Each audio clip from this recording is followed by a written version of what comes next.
వచ్చే ఎన్నికల్లో ఎమ్మెల్యేలుగా పోటీ చేసే ఎమ్మెల్సీలు తమ పదవులకు రాజీనామాలు చేసి బరిలోకి దిగాలనే సూత్రాన్ని అనుసరిస్తున్న తెలుగుదేశం మరో వినూత్న ఫార్ములాను తెరపైకి తెస్తోంది. ప్రస్తుతం మంత్రులుగా ఉన్న ఎమ్మెల్సీలు ఎమ్మెల్యేలుగా పోటీ చేయాల్సిందే అనే నిబంధనను తెరపైకి తేవాలని యోచిస్తోంది. పదవులు అనుభవించిన వారు ప్రజల్లో గెలవాల్సిందేననే నిబంధన పెట్టడం ద్వారా ఎన్నికలను అంతా సీరియస్ గా తీసుకోవాలనే సందేశం పంపించినట్లు అవుతుందని చంద్రబాబు భావనగా తెలుస్తోంది.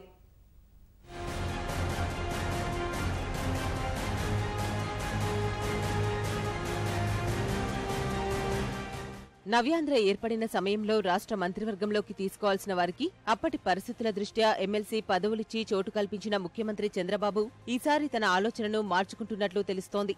గతసారి అనివార్య కారణాల వల్ల ఎమ్మెల్యే టికెట్ ఇవ్వలేకపోయినప్పటికీ పార్టీకి చేసిన సేవలు, ఇతరత్రా అంశాలను పరిగణలోకి తీసుకుని కొందరికి ఎమ్మెల్సీ పదవులిచ్చి తద్వారా మంత్రివర్గంలోకి తీసుకున్నారు.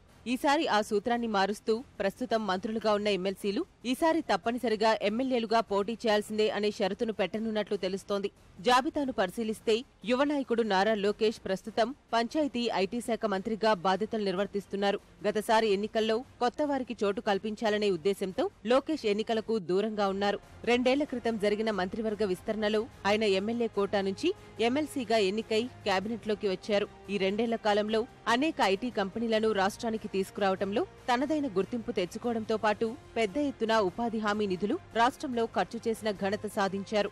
వచ్చే సార్వత్రిక ఎన్నికల్లో ఖచ్చితంగా ఎమ్మెల్యేగా పోటీ చేయాలని లోకేష్ భావిస్తున్నారు. ఈలోగానే ఆయన ఎమ్మెల్సీ పదవికి రాజీనామా చేసే ఆలోచనలో ఉన్నట్లు తెలుస్తోంది. అయితే లోకేష్ ఎక్కడి నుంచి పోటీ చేస్తారనే స్పష్టత ఇంతవరకు రాలేదు. పార్టీ అధినేత చంద్రబాబు మరోమారు కుప్పం నుంచే బరిలోకి దిగుతున్నందున లోకేష్ అమరావతి ప్రాంతం నుంచి పోటీ చేస్తారా లేక ఉత్తరాంధ్రలో ఏ నియోజకవర్గాన్నైనా ఎంచుకుంటారా అనే చర్చ పార్టీ వర్గాల్లో జరుగుతోంది. లోకేష్ పోటీ చేసే స్థానంపై త్వరలోనే స్పష్టత రానున్నట్లు సమాచారం.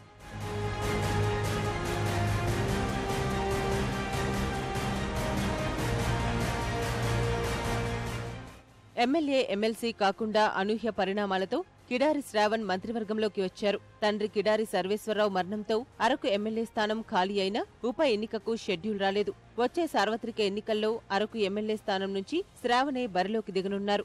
ఇక నెల్లూరు జిల్లా నుంచి ప్రాతినిధ్యం వహిస్తున్న 2 మంత్రులు నారాయణ, సోమిరెడ్డి చంద్రమోహన్ రెడ్డి ఎమ్మెల్సీ ద్వారా మంత్రివర్గంలోకి వచ్చినవారే.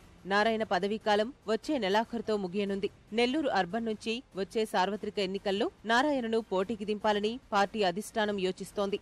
దీన్ని బట్టి నారాయణకు ఎమ్మెల్సీగా కొనసాగింపు లేదన్నది సుస్పష్టం. నారాయణ ఖాళీతో భర్తీ అయ్యే స్థానాన్ని వేరొకరికి ఇవ్వనున్నారు.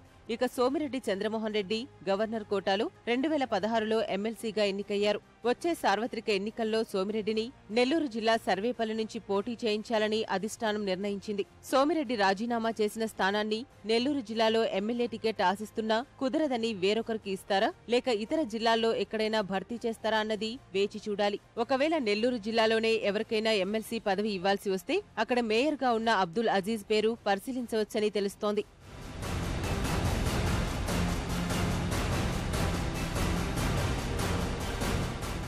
సీనియర్ మంత్రి యనమల రామకృష్ణుడు ఎమ్మెల్సీ పదవీకాలం కూడా మార్చి నెలాఖరుతో ముగియనుంది. గత సార్వత్రిక ఎన్నికలకు ముందే ఎమ్మెల్యే కోటాలో వచ్చిన ఎమ్మెల్సీ నోటిఫికేషన్ ద్వారా యనమల ఎమ్మెల్సీగా ఎన్నికయ్యారు. ప్రస్తుతం రాష్ట్ర మంత్రివర్గంలో ఆర్థిక శాఖతో పాటు శాసనసభ్య వ్యవహారాలు తదితర కీలక శాఖలు నిర్వర్తిస్తున్నారు. గత సార్వత్రిక ఎన్నికల్లో యనమల బదులుగా ఆయన సోదరుడు యనమల కృష్ణుడు తుని నుంచి తెదేపా తరపున పోటీ చేసి ఓడిపోయారు. ఈసారి ఎన్నికల్లో ఆ స్థానంలో తెలుగుదేశం అభ్యర్థిగా ఎవరిని దింపుతుందనేది ఆసక్తిగా మారింది.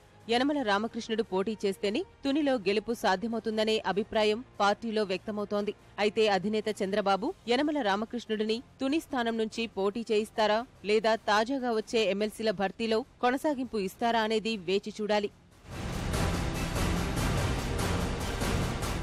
ఎమ్మెల్సీగా ఉండి మంత్రిగా ఉన్న మరో సీనియర్ నేత ఎంఎన్డి ఫరూక్ 2 నెలల క్రితమే రాష్ట్ర మంత్రివర్గంలోకి వచ్చారు.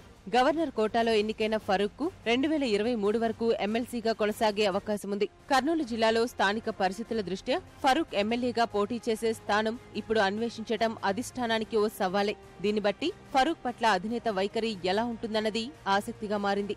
మంత్రులుగా ఉన్న ఎమ్మెల్సీలతో పాటు కేబినెట్ హోదా కలిగిన వారిని కూడా ప్రత్యక్ష ఎన్నికల్లో పోటీ చేయించే అవకాశముంది.